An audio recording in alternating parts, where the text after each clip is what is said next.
Hello dear students, now I am going to start class 7th mathematics R.S. Agrawal. It is chapter number 9 unitary method, exercise 9a, question number 1. The question is, if 15 oranges cost rupees 110, what do 39 oranges cost?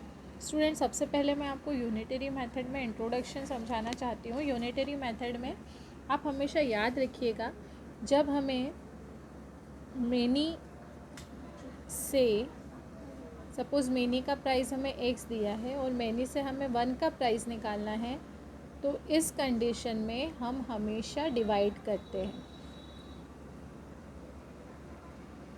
Okay. और just इसके opposite, अगर हमें 1 item का price दिया है x और हमें बहुत सारे यानी मेनी आइटम्स का प्राइस निकालना होता है, तो इस कंडीशन में हम हमेशा जो वैल्यू है एक्स को मेनी से मल्टीप्लाई करते हैं, है ना. यानी हमें जब बहुत सारी चीज़ों की प्राइस दी है और एक चीज़ की प्राइस निकालना है, तो आप नंबर्स को डिवाइड कीजिए. और अगर आपको 1 आइटम की प्राइस दी है, बहुत सारे आइटम्स की प्राइस फाइंड करनी है, तो आप मल्टीप्लाई कीजिए. क्वेश्चन नंबर 1 में आप देखिए, हमें 15 ऑरेंजेस की कॉस्ट दी है, हमें 39 ऑरेंजेस की कॉस्ट फाइंड करनी है. तो पहले हम 15 ऑरेंजेस जो हैं, the cost of 15 oranges, sorry यहाँ ऑरेंजेस लिखना है, ऑरेंजेस 110. तो यहाँ से 15 से मैं 1 की प्राइस निकालूंगी. मैंने आपको रूल बताया है कि जब मेनी से 1 की प्राइस निकलेगी तो डिवाइड होगा. इसीलिए जब मैं 15 से 1 की प्राइस निकालने जा रही हूँ, तो मैं इन दोनों नंबर्स को क्या करूँगी, डिवाइड. ठीक है. और जब हमें 1 से मेनी मतलब 1 ऑरेंज की प्राइस हम निकालेंगे, उसके बाद हमें 39 ऑरेंजेस की प्राइस निकालनी है. इट मीन्स 1 से मेनी का प्राइस निकालना है. तो जिस कंडीशन में हमें 1 से मेनी का प्राइस निकालना होता है, उस कंडीशन में हम मल्टीप्लाई करते हैं. जो नंबर्स हैं, वैल्यूज़ हैं, उनका मल्टीप्लाई करेंगे. तो हम 110/15 में 39 से मल्टीप्लाई करेंगे. अब आप न्यूमरेटर को न्यूमरेटर से मल्टीप्लाई कीजिए और उसको 15 से डिवाइड करेंगे, तो आपको आपका रिक्वायर्ड आंसर मिल जाएगा. सेम इसी तरह से क्वेश्चन नंबर 2 की अगर हम बात करें, the question number 2 is, if 8 kg sugar costs rupees 260, how much sugar can be bought for rupees 877.50. यहाँ पे हमें 8 kg शुगर का प्राइस गिवन है और हमें बताना है कि रुपीज़ 877.50 में कितनी शुगर आ सकती है. तो यहाँ पे हम रुपीज़ से स्टार्ट करेंगे स्टूडेंट, क्योंकि हमें रुपीज़ का आंसर फाइंड करना है. तो हम 260 रुपीज़ में स्टार्ट करने वाले हैं इसको. आइए इसका सॉल्यूशन देखते हैं, हम किस तरह से इसको सॉल्व कर सकते हैं. हमें दिया है 260 रुपीज़ में हम 8 kg शुगर परचेज़ कर सकते हैं.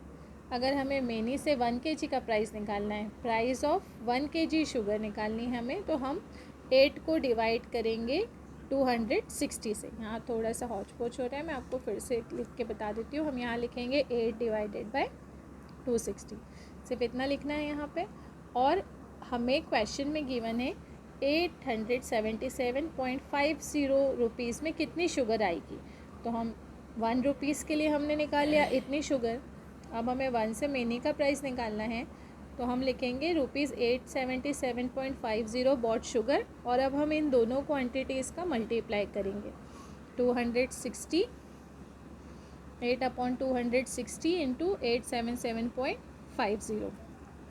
इस इक्वेशन को भी मैं फिर से लिखूँगी एक बार. 8/260 इंटू 877.50. आप इन दोनों क्वांटिटीज़ को मल्टीप्लाई कर लीजिए, उसे 260 से डिवाइड करेंगे तो आपको अपना रिक्वायर्ड आंसर मिल जाएगा. ठीक है. अब आइए हम देखते हैं question number 3.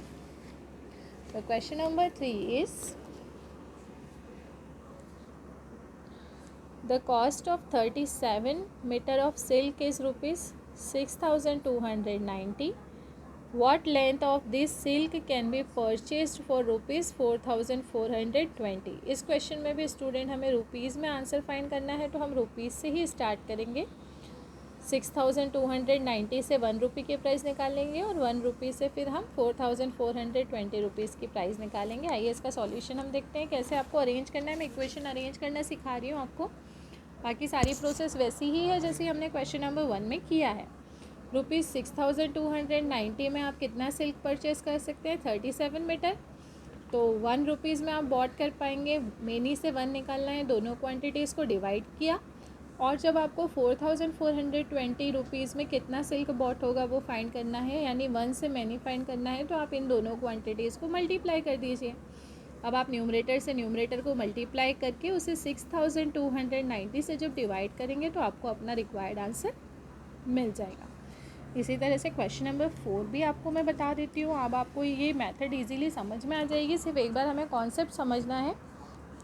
Question number 4 is a worker is paid ₹1,110 for 6 days. If his total wages during a month are ₹4,625, for how many days did he work? Okay, यहाँ पे हमें बताया है कि 6 डेज़ के लिए वर्कर को पेमेंट मिलता है 1,110 रुपीज़।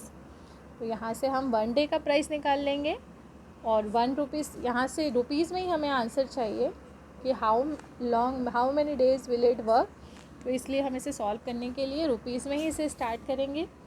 ₹1,110 पेड फॉर 6 डेज़, तो ₹1 पेड फॉर मैनी से जब 1 का प्राइस निकालेंगे इन दोनों क्वांटिटीज़ को डिवाइड करेंगे, और फिर हमें पता करना है कि 4,625 रुपीज़ के लिए उसने कितने दिन काम किया, यानी 1 से मैनी की प्राइस निकालनी है।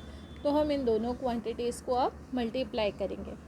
यहाँ पर आप 6 को 4,625 से मल्टीप्लाई कीजिए, और उससे फिर आप 1,110 से डिवाइड कर दीजिए, आपको अपना रिक्वायर्ड आंसर मिल जाएगा। आई होप आपको सॉल्यूशन समझ में आ रहा है। अब क्वेश्चन नंबर 5 का सॉल्यूशन आप देखते हैं हमें कैसे सॉल्व करना है। क्वेश्चन नंबर 5 आइए। A car can cover a distance of 357 kilometre on 42 litre petrol.